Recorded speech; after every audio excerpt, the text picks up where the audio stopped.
দায়িত্ব পাওয়ার পর প্রধান বিচারপতি সৈয়দ রেফাত আহমেদ ছাত্র জনতাকে অভিনন্দন জানিয়েছেন।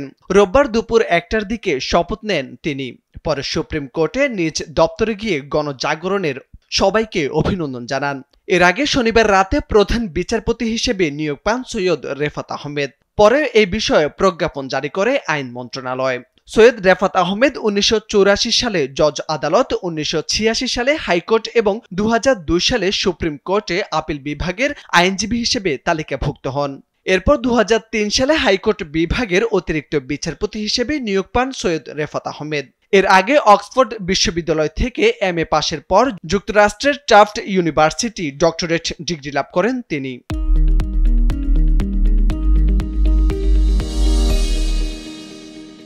প্রধান বিচারপতি সৈয়দ রেফাত আহমেদ ১৯৫৮ সালে জন্মগ্রহণ করেন। তার বাবা প্রয়াত ইশতিয়াক আহমেদ সাবেক তত্ত্বাবধায়ক সরকারের উপদেষ্টা। তার মা প্রয়াত জাতীয় অধ্যাপক শফি আহমেদ।